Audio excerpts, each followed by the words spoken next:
Hello, welcome to the Being Human podcast. I am your host, Dr. Greg Bottaro, and today I'm really excited about what we're breaking into because, St. Paul prays, he says, why do I do the things that I hate and I don't do the things that I want to do? I feel like this is one of the most relatable passages in Scripture. I feel like I really get you, St. Paul, and I ask myself some of those same questions every day almost, it feels like. Why is it? Like, I think I know what I want to do. I set myself up, I make a plan, and then it doesn't happen. And then I find myself doing all these things that I never wanted to do or intended to do in the first place. So what is going on here? We've been looking at the way that we have all these different parts inside of us. And a lot of times these parts are at odds with each other and in conflict. And so today, what I had the awesome opportunity to break open and what I want to share with you is an interview with a fellow Catholic psychologist, a colleague, Dr. Peter Malinoski, who is asking the same questions and doing a lot of the same work. And in fact, he's found in a secular system of therapy called internal family systems a great model to understand how we have all these different parts inside of us. So I mentioned this in the last episode. I want to break this open more, and we're going deeper into what it means to be human, specifically in the ways that we are an image of God in his unity, and also how we might in some ways manifest his Trinitarian life within us having these different parts. That's my take on it anyways. But Dr. Peter and I get to break open some really interesting conversation here. We talk about what parts are, what it means to be blended with the parts, what's the difference between blending and integration. And we talk about Jesus. Did Jesus have parts? What does that look like? Lots of good stuff here. And then we move towards doing an exercise that you get to join in on, and I joined in on. And we talk a little bit more about my parts as well. So stay tuned. And hope you enjoy this. My name is Dr. Greg Bottaro, and I want to welcome you to the Being Human podcast.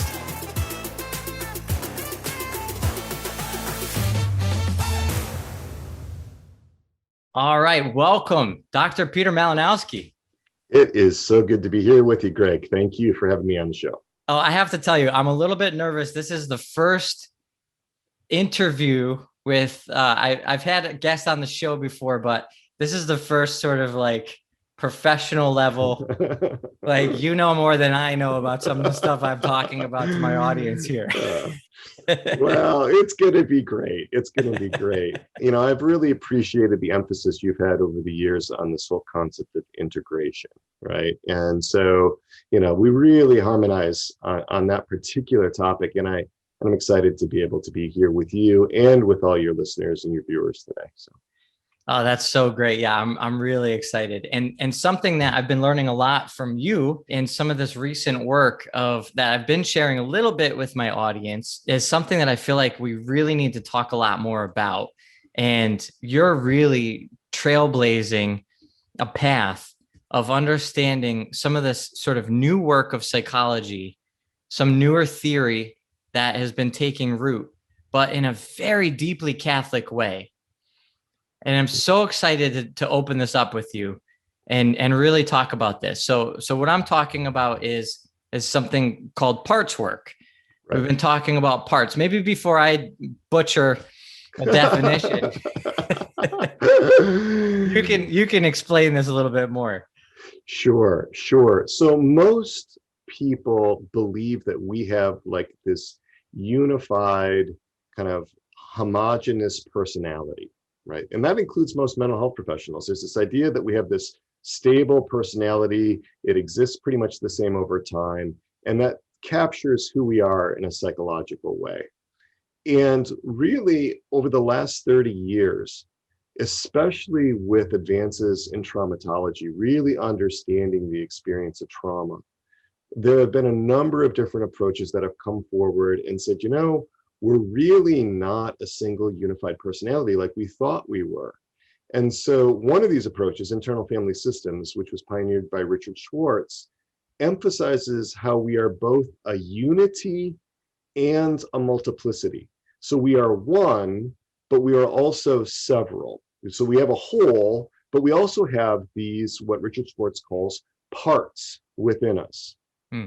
And so that really was groundbreaking for me. That really started to help me make sense of the unconscious, of what the experience of trauma was. And not only that, what everyday experience was like. And then, I started to bring that into the spiritual realm as well. That's awesome. Do you remember like when you first had this experience learning this material and sort of what clicked for you? What did it make sense of for you? Yeah, so I have a private practice as well, and I was working with a lot of clients who had suffered significant trauma from very early in life. And I was really needing a way to be able to work with parts, right? This included folks that had dissociative identity disorder, what we or would have called multiple personality disorder. I was like, I need some better model for working with these different parts, these different identities.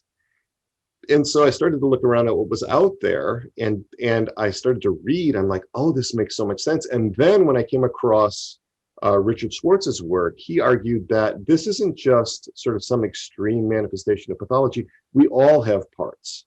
And once I started to get into that, I was like, whoa, this also helps me to make sense out of my spiritual life, why I have so many different positions that I hold towards God. Why do I behave in certain ways? I was reminded of St. Paul saying, why is it that I do that which I don't want to do? It starts to make sense of all of that, not only in the psychological realm, but also in the spiritual realm.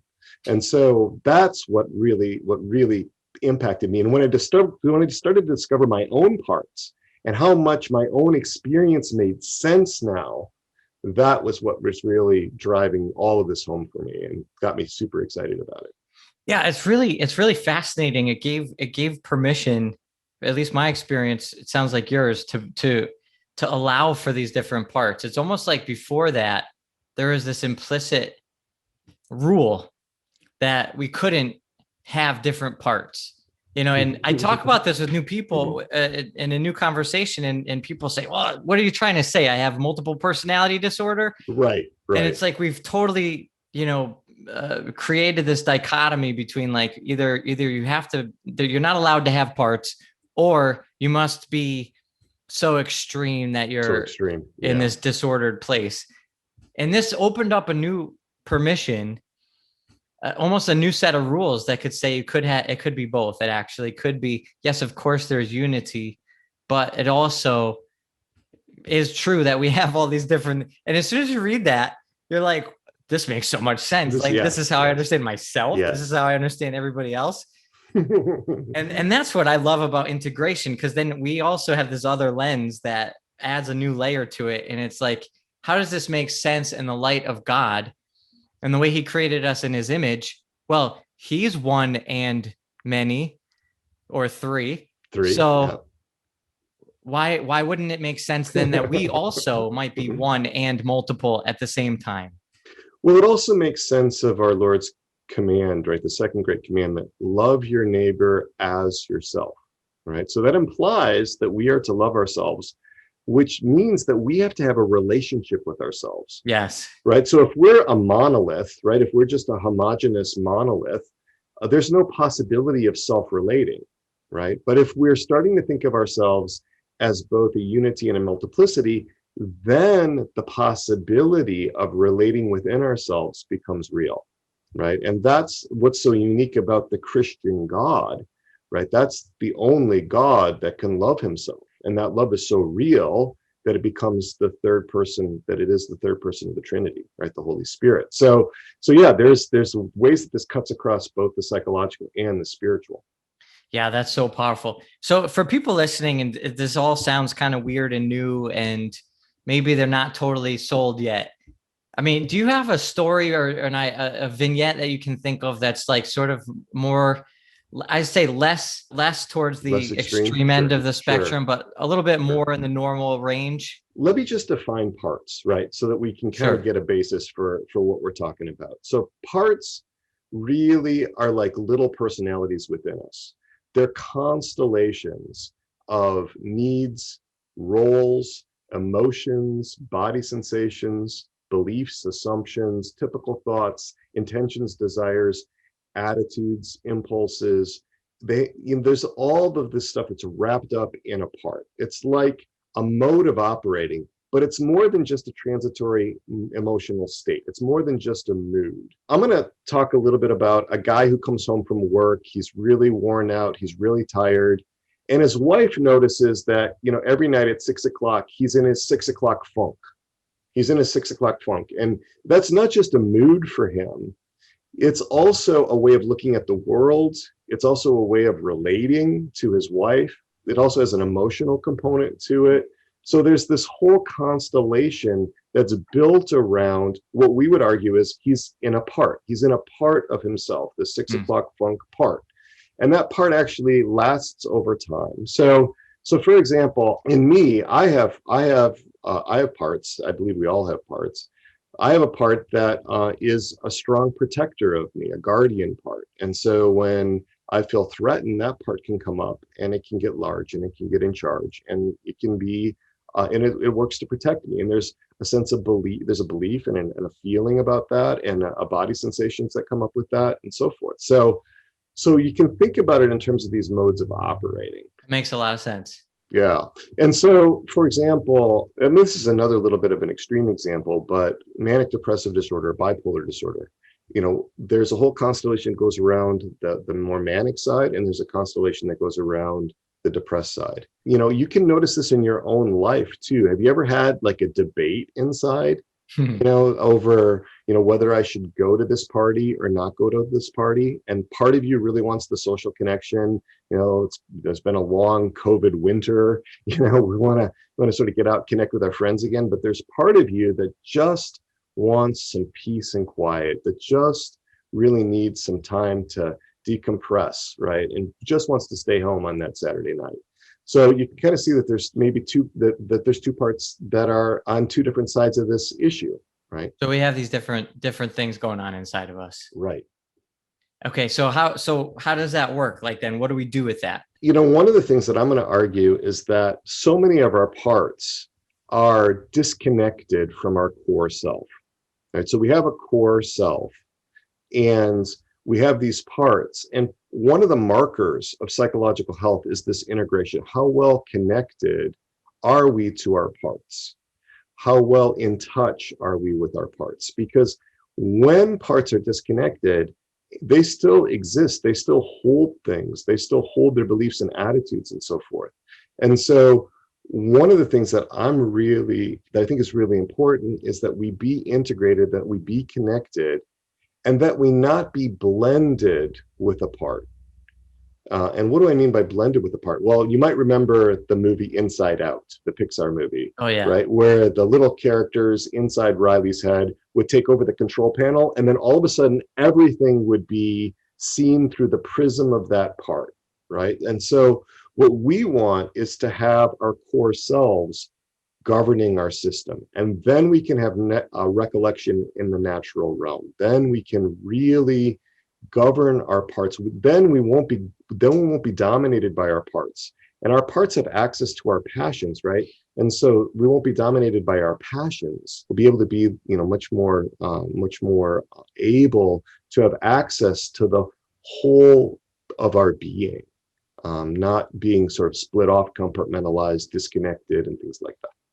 So to understand that these are all different characters or parts that we have going on inside of us, and then the goal is to be able to have this self that you said, to operate out of self.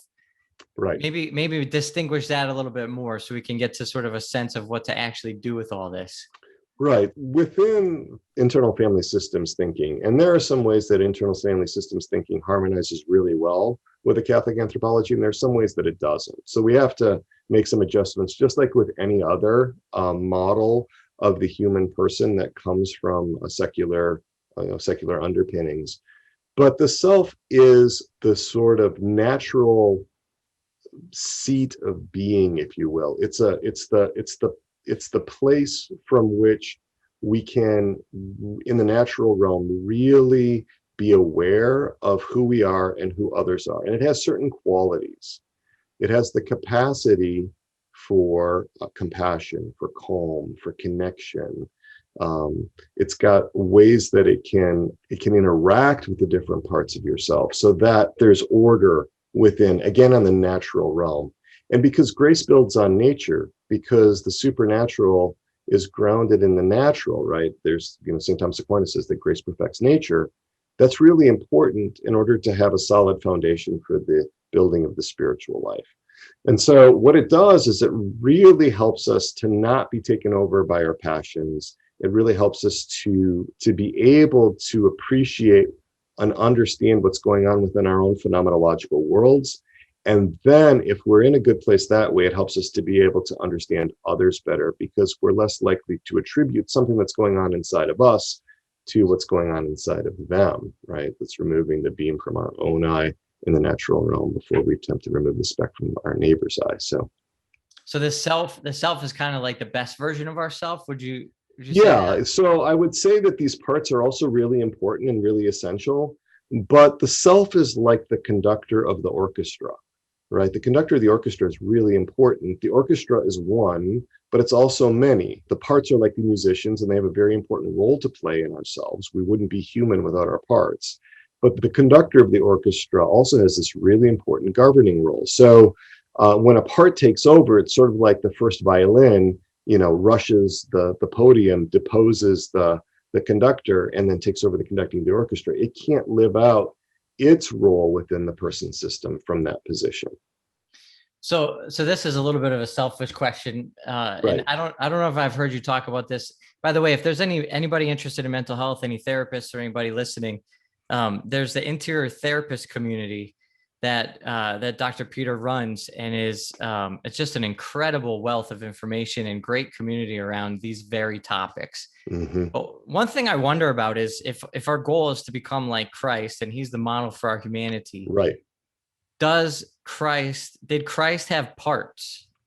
Yeah. And how do we think about that? Yeah, sure. So if you think about our Lord, St. Paul tells us that he was like us in all things but sin. Okay, like us in all things but sin. And so you can see our Lord's parts, I think, in the Garden of Gethsemane, right? When he says, "Take this cup from me, but not my will be done, but thine." Right? So he's not blended with that part. He's not blended with that part. No, there's obviously, because of the suffering that he was anticipating, that he could foresee, right, in his passion, there was sort of this very natural, and it's not sinful at all. It's not disordered, this natural aversion to it, right? I would say that there was a part of him, that did not want to go through the suffering and the death, right? Mm. And that part wasn't allowed to take over, wasn't allowed to blend, didn't, lead him to abandon his salvific mission.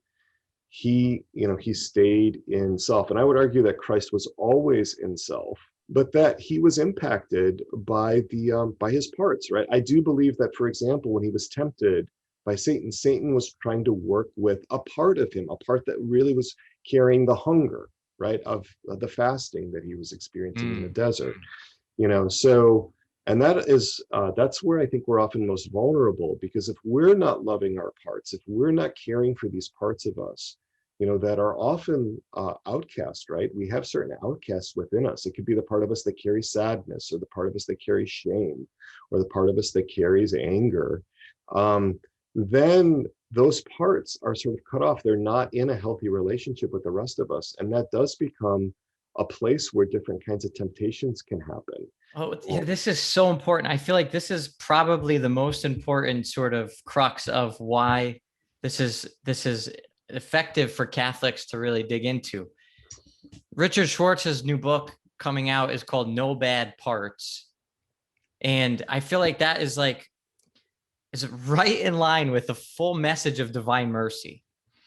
And if we really think about this, like what you just said is so important, to accept these parts, to love ourselves to the extent that all of these parts are brought into that compassion and mercy. Right. But we throw out the baby with the bathwater, because we make this sort of like all or nothing judgment on not the fact that we're tempted, but then the sin that the temptation can lead to. So if we want to avoid sin, we end up rejecting the part that's tempted to that sin without realizing, again, having this permission to love the part of ourselves, even that's tempted, realizing that that's the best way to actually not That's right. sin. That's right. That's right. Yeah. I mean, there is a concept within psychoanalytic psychology called the revenge of the repressed. And when you silence something, when you banish something into the unconscious, that experience is going to try to make itself known through whatever means it can. And usually that means enactment. Usually it means acting out in some way.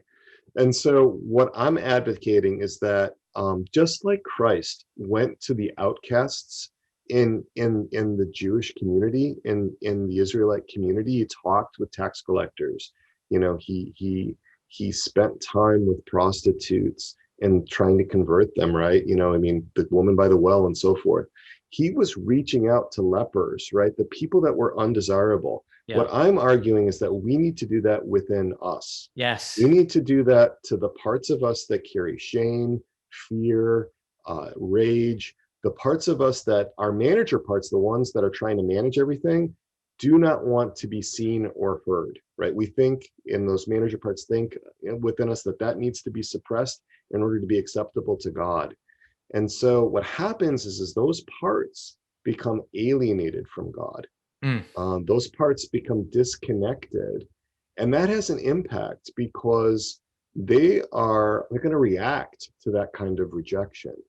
And so there's a kind of radical self-acceptance of oneself in this model of therapy, IFS, and this way of thinking. But it doesn't mean that there's endorsement, right? That doesn't mean that every part's impulse or every part's desire is endorsed or that it's going to be followed. So we love the parts, right? But that doesn't mean that we endorse everything the parts may impel us toward or everything that they're tempted toward. So there's this distinction that we often have to make. Yeah, that is so important. And it's unbelievable how much we actually reject ourselves internally. And if we could realize that, you know, Catholics are really good at talking about loving the sinner, but hating the sin. Right. But I think about Jesus loving the sinner, and I don't think he walked up to people saying, "Hi, sinner, I'm going to love you now." Right? His disposition wasn't one of even labeling or judging in that moment the person. It's just love the person. The sinning, even that judgment of the sin, is a secondary step. But right. Going after the outcast, finding the lost, you know, right. That's the first step. Right. And then of course there's being in relationship with truth and goodness and beauty and the eternal truth himself. There's going to be a reorientation, which means correcting out of sinfulness, of course. But that right. First engagement, that first disposition is one of acceptance, of love. Right. And we have to learn from that and actually turn that towards ourselves. And that's really hard to do for so many reasons for people. But it's so critical because no one can love you instead of you. In other words, no one can make up, not even God. Yeah, repeat that. Love you. Not even God can love you in lieu of you, right? We all need God's love, but we also need to love ourselves, right? Because if we don't love ourselves, then, you know, we won't want to make a gift of ourselves to anybody. If we hate ourselves, if we revile ourselves, how are we going to give ourselves to gift to anybody else? How are we going to give ourselves to God, right? So this idea that, yes, we need God's love, but we've all known people who were lovable, right? Who God loved, whom we loved, but who did not love themselves, right? And that can lead to really tragic outcomes, right? So this idea of going to that presupposition, love your neighbor as yourself, and really looking at that and understanding what that means, and then bringing it to the level of our parts, right? The parts of us that we condemn, that we hate, that we think, that we think are unacceptable, that we reject. Anything we reject in ourselves, anything that we reject in ourselves, Greg, we're going to reject in other people. So I remember there were some dynamics in the way that I was brought up where I learned that to be afraid was to be weak, and that was dangerous. So I was very disconnected from fear. And so when my son just got his license, icy roads here in Indianapolis, spun out, right? He was really shaken up, 16 years old. This is a number of years ago. I had trouble connecting with him about the fear because at that time, this is before I got into IFS, I wasn't very well in touch with my own fear. I rejected my own fear, which made it very hard for me to accept his fear.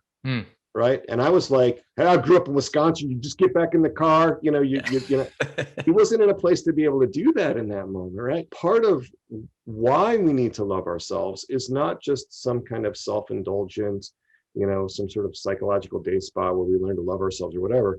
It's not just a good in itself. It's also to equip us to be able to better love our neighbor. Yeah. Right. So that means that we can accept what we find in their neighbor, because if we haven't accepted it in ourselves, it's going to trigger that stuff within us, right? It's going to start bringing stuff up in us, right? So that's why, again, we want that integration.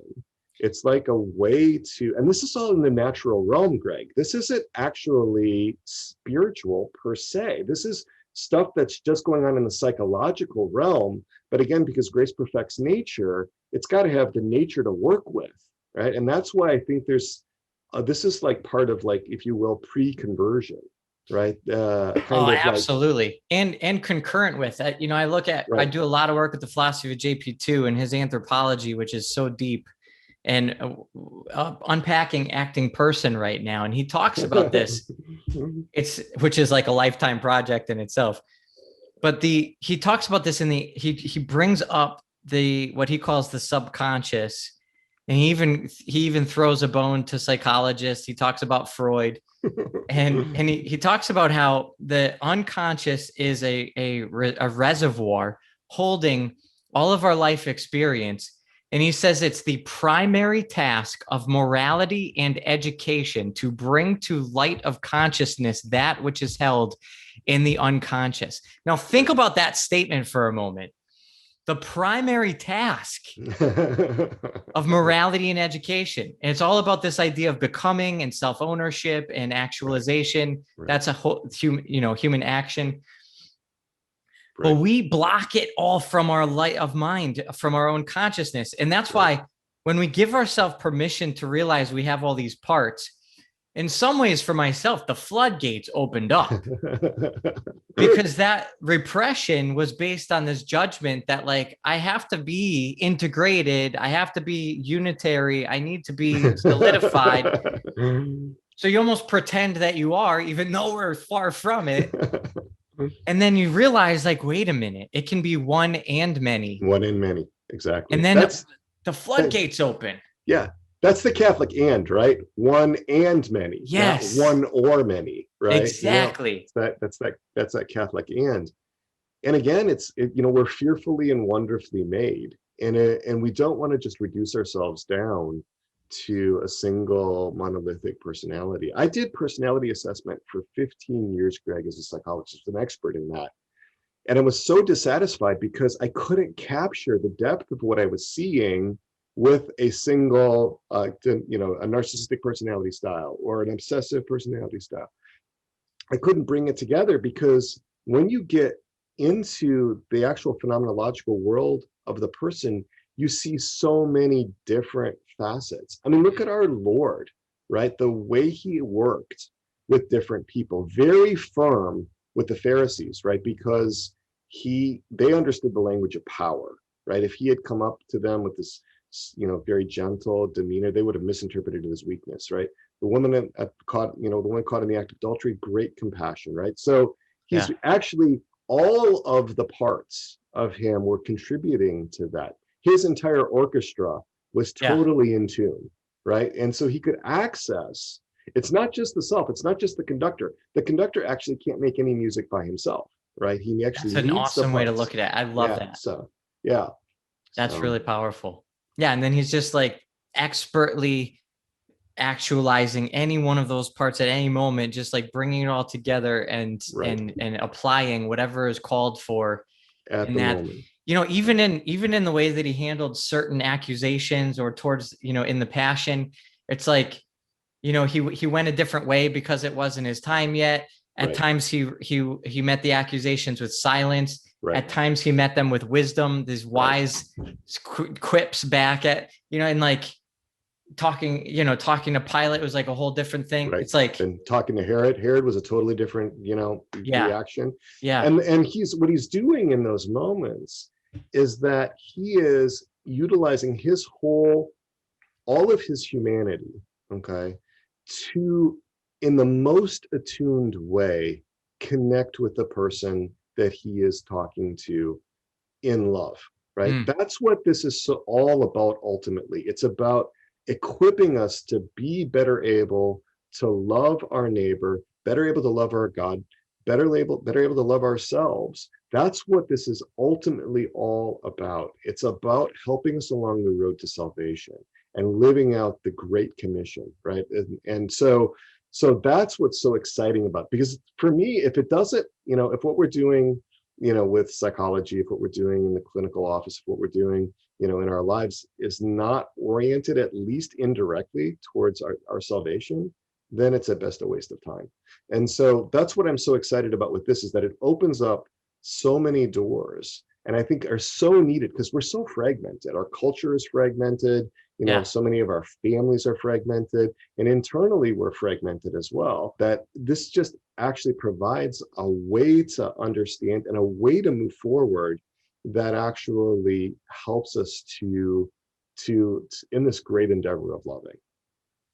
Yeah, love is at the source of all of this, and it's our destiny, right? Source and summit. But it's definitely, I think it's the applicable, practical reason why all of this matters.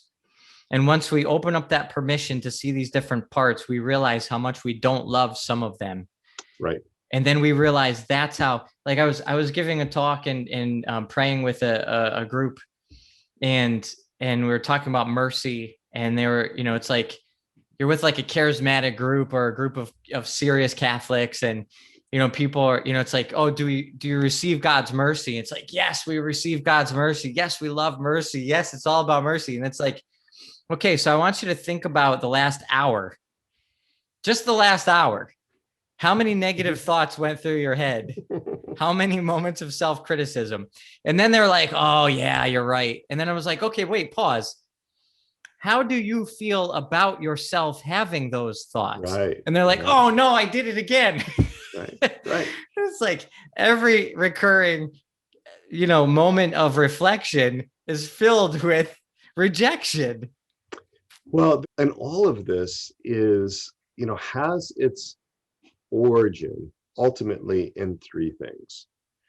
One is original sin and its effects. The other are the sins of others. And the third is our own personal sins. That's where all disorder comes from. That's where all fragmentation comes from. And so, in order to understand where these things come from, we need to go back in time. We need to go back to understanding the attachment injuries, the relational wounds. There were certain reasons why parts learned these things, and then they may have a distorted perception of them. They may be caught back in time. That's very common, especially in trauma cases. Parts are, are trapped in the past. But then there's this generalization of these things to the current present circumstances and also to God, right? So, I really am fascinated by how different parts see God. Like that to me is really, really important, because there are so many parts in people that are terrified of God or that are raging at God. And then there are other parts that try to suppress that terror or try to suppress those raging parts, because they're afraid that they'll be smited by God, right? They're afraid of divine retribution. And so there's all kinds of wars that go on within people's systems about religious factors. You see this so clearly in Scrupulosity, for example. There are all kinds of parts-based polarizations and infighting happening around the whatever the person is scrupulous about. And so wait, maybe give an example just to sure pause you for a second. So I've believed for a long time that the key to scrupulosity, to understanding scrupulosity, was anger. Okay, that to me was when I was much more psychodynamic in the way that I practice, before I knew anything about internal family systems or parts work or any of that. Because what I found in psychological testing, and I'm doing work with folks that were scrupulous, was that there was a lot of totally unconscious anger at God, but totally unconscious. Like the person's not in touch with it. In fact, if you ask them, are you angry at God? They can't see it within, right? And what happens, I think, in scrupulosity, for example, is that the parts that are angry at God, because they misunderstand God, because they've got a distorted God image, because they've made generalizations from other authority figures to God, right? Maybe dad was, overly harsh, or, maybe there was some other types of experiences that led these parts to feel a sense of being unjustly treated by God. But then there were manager parts. These are parts that really suppressed them because they were so afraid of God, so afraid of God's wrath, so afraid that anger would not be acceptable to God. This is very common when anger was not acceptable in the home to the parents. There are a lot of families, especially that grew up in the 50s, 60s, some in the 70s, where anger was not well tolerated by the parents. There'd be backlash, right? There'd be backlash, right? And parents didn't make a distinction between the emotion of anger and some kind of angry acting out behavior, right? And so they punished everything, right? So there was no way to express the anger. So the anger, turned inside and became directed at the self. Now parts are believing that it's not me that's angry at God, it's God angry at me, right? So there's a reversal of the directionality of the anger. And then there's all these frantic efforts to try to please this angry God that are heaping up all these more injustices, right? Because if you look at the God images of people that are scrupulous, their gods are utterly implacable. They're unpleasable. There's no way, no matter through all the heroic efforts, there's no way. And what does that do? Well, that would build up anger, right? If you had such an unreasonable God, that would build up anger. So there's more anger, then there's more fear to suppress the anger. And this just gets worse and worse until, there's so much, there becomes a kind of actual paralysis, a psychological paralysis, more and more fragmentation inside. So rather than look at it as obsessive compulsive disorder and treat it by giving various kinds of psychotropic medications, I really wanted to get to the anger. And if you can get to those parts and they can voice how they see God, and you can accept that that's where the part is without endorsing that that's who God is, because it's not, right? But you can at least hear it, right? Then this integration can happen, and then that opens the possibility for healing. Right. And then the part can see something else. So instead of trying to amputate the part, right, to drive the part away or kill the part, right, we're bringing the part into the fold. We're bringing that lost sheep back into the fold. And that is so much more effective than most of the symptom-based approaches that you see in treating these kinds of conditions in the present. But again, it's hard to know that if you don't have the Catholic anthropology, right? It's hard for secular mental health professionals to really be able to wrap their mind around what's actually going on in scrupulosity if they don't understand, something about the nature of God and us and our relationships. Yeah. Oh gosh, there's so much there too. That's a whole nother tangent. It shocks me sometimes that secular practitioners are able to do anything. Well, you know what? That's the beautiful thing, though, because I have seen some really amazing work done by secular IFS therapists. Because again, they're looking at the natural realm, right? Absolutely, yeah, definitely. And so, if you can bring order to the natural realm, that's a really powerful thing. So that was really eye-opening to me, because I think sometimes Catholic clinicians can over spiritualize things too, Sure. like, and to the neglect of the natural, right? I'm super excited. I think that God has used Richard Schwartz, even though Richard Schwartz was not a Christian. He never identified as Christian. He was raised as sort of a agnostic or atheistic Jew. I mean, I think it's good to say, if anybody goes to explore more of this, he's got a very anti-Christian perception of the self, in terms of all of the healing that one has is already contained within oneself. Yeah. And there's no need for a savior. There's no need for Christ. So it's an interesting dynamic, which there's so much that comes through natural observation, and we can go very, very, very far. Mm-hmm. And in fact, he's going so much further than I think almost anything else that's out there in the natural realm. And then we could see that there's got to be a runway here for something that can take off even further. Right. Once we really do the work of connecting the dots and bringing in a true Catholic anthropology, and we can understand, I mean, I think this is poised to explode and really be life-changing and game-changing for the world of Catholic psychotherapy. I think so too, which is why, we put together the interior therapist community.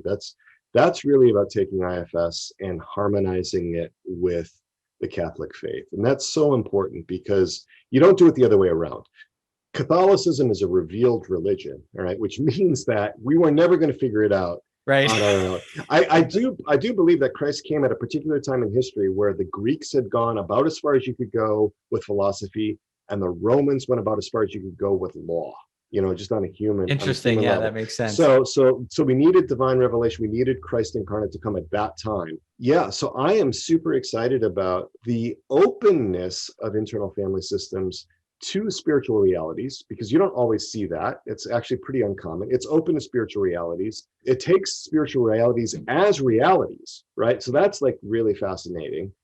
But yes, these anthropological questions, like the self being complete and sufficient to meet all the needs of the individual, that's not Catholic. There are things that really do need to be adjusted within the anthropology of IFS. And that's what we're really working on in the interior therapist community.